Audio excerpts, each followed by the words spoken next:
Hey everyone, Keith McGinnis here at KCDC Designs. So what I'm going to do today is demonstrate how I attach the drop edge to a countertop. Everybody has their own way of doing it. I've never skinned a cat, but they say there's many ways to skin a cat. So this is just how I do it. This again is just what works for me. So let's go over a couple of the tools that I'm going to be using. This is an 18 gauge pin nailer. This has worked really well for me. That's the 18 gauge pin nails.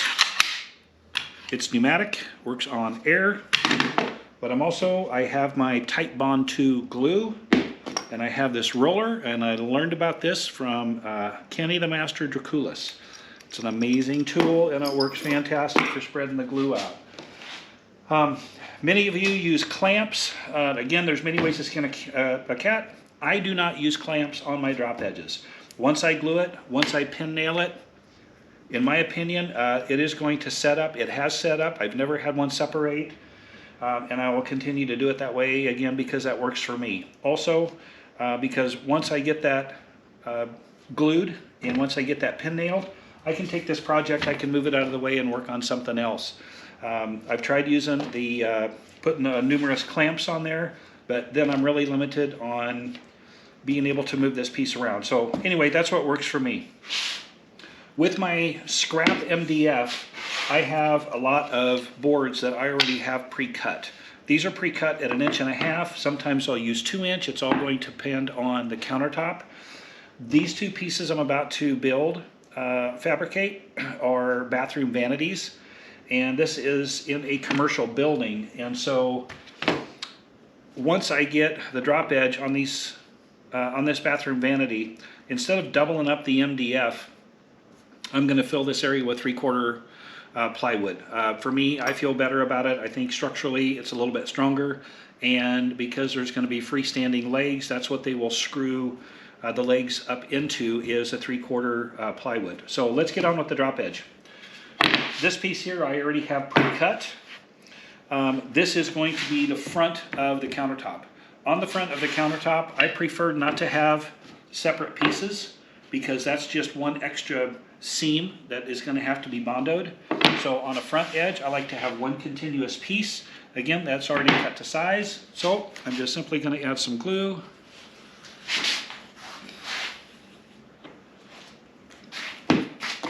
I do like to spread out the glue. Again, I just feel that it gives me a, ready for this? Tighter bond, because I'm using Titebond. So this roller works out really well, mainly because it keeps all of the glue off my fingers, which is where it was all going before. I suppose I could just run a bead and let it compress, but I just, again, don't want to take that chance, and I want to make sure that I have full and good coverage all the way across. Okay. Now that I've got my glue on there, I'm going to set that piece over. I'm going to take my pin nailer.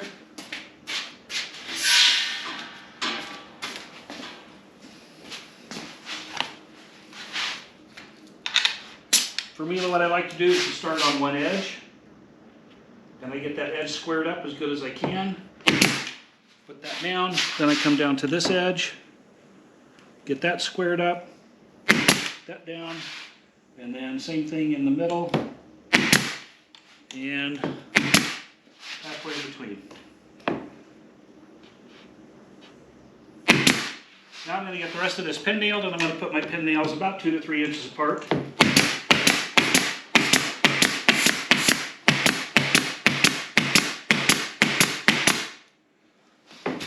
That's it. Once that glue dries, I know that piece is going nowhere. Okay, this is the back of the bathroom vanity. So I know this is going to go up against the wall, so I don't have a problem with patching these pieces together, if you will. So I'm going to get 2 pieces on here, and then I'll get the end piece cut, and then I'll put my 2 center pieces in there also. That needs... So while I'm getting those pieces in, I wanted to explain the difference between an 18 gauge pin nailer and a 23 gauge pin nailer. The 23 gauge pin nailer, the pin nails are much thinner, and when you shoot those pin nails down, a lot of times they can shoot out the sides. There's times they can even curve around and come right back up through the top again because they are so thin. So I personally like the 18 gauge pin nailer because they are thicker nails, and I believe they hold a lot better. At least they do in my mind, and that's what matters. So anyway, on that pin nailer, that is an 18 gauge pin nailer. The brand is a Metabo. It's worked really well for me, and that's the one I like to use. So let's get back to the video. Coming up next is clamps or no clamps. Did you notice I wasn't using any clamps here? So here comes my experiment on why I personally don't use clamps. All right, so it's time to do an experiment. So I have a video of how I apply my drop edges. So this is not a good practice piece. Let's turn that upside down. There we go. So what I'm going to do is, I guess in my mind, how necessary is it to clamp the piece down after gluing and pin nailing? So we're going to do an experiment. Now, there are a couple ways to apply your glue. The way I like to do it, as I demonstrated in the video, is I like to use the glue roller to get a good even amount of glue all over the piece, such as doing it this way.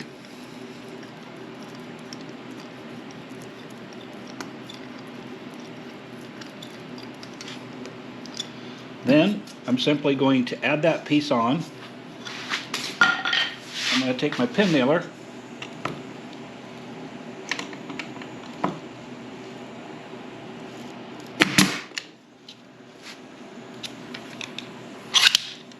if it doesn't jam.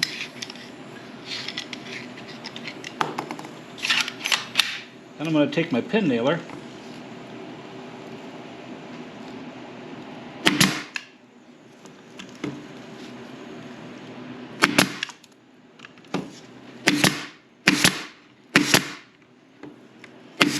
okay.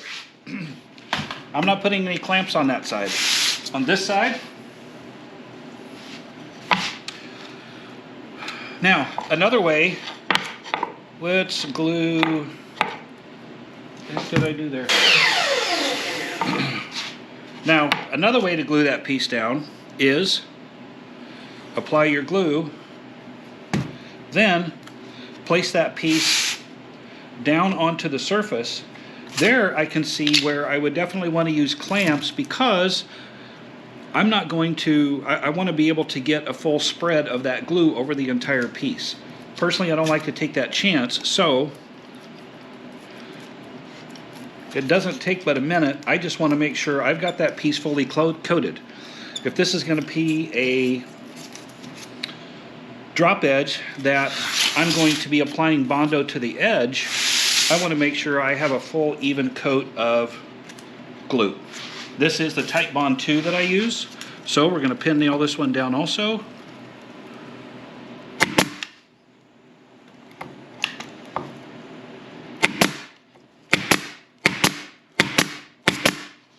Okay, now on this one,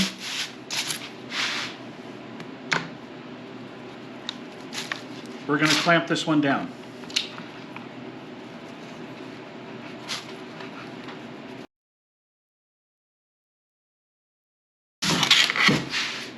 Now, as you can see, on this edge, after I pin nailed it, I don't have a lot of glue coming out on that end that I clamped. If you can see, I do have some glue that has squeezed out. Of course, that could be I maybe put more glue on that side too. So what I'm going to do is I'm going to let that set. I'm going to let that set up for several hours. And then I'm just going to take a hammer test to it, and I'll beat on both sides, and we'll see if one of them is going to break loose easier than the other. As you can see in there, I do have some squeeze out on this end. I have a little bit of squeeze out, but again, that may have been, I might have gotten more glue on this side. But let's try it, because as this glue dries, it's going to draw those two pieces together and should give me a quote-unquote tight bond, right? This one, we've got clamped, so once again, we're going to let that set for several hours. I'm going to take that into the studio where it's warmer, let that set up, and then we'll give it a hammer test, and we'll see if one is going to bond better than the other. Until then. All right, so the glue has been sitting for 4 hours. I'm going to remove the clamps.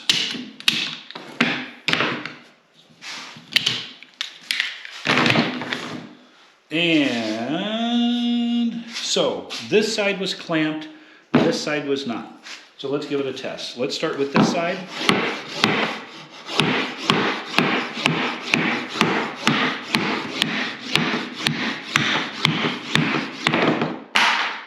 Okay, that's how easy that came off. Let's try the side that was clamped.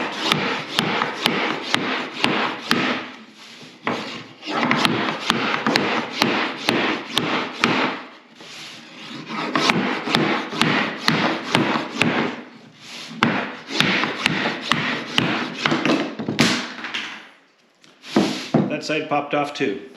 So I don't know if you can tell, the top layer of the MDF, some of that has been removed. That was the side that was not clamped. This is the side that was clamped. I see no difference between the two.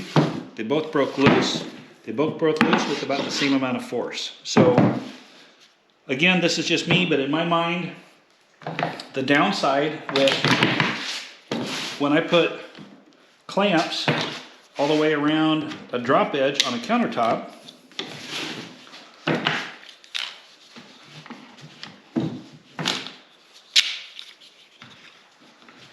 I'm very limited with what I can do with that countertop.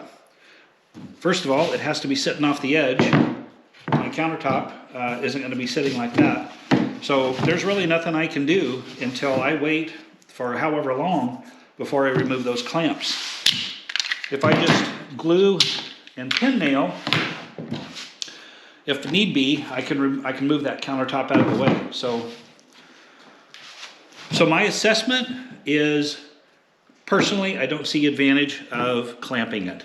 I put down the glue, I put down the pin nails on both sides. One I clamped, one I didn't. I didn't see any difference in how easy both of those had loosened up. So that's my experiment on, and a reason why I don't use clamps anymore. I don't see a need for them. So again, that's just me. You all do what you want to do and what works best for you.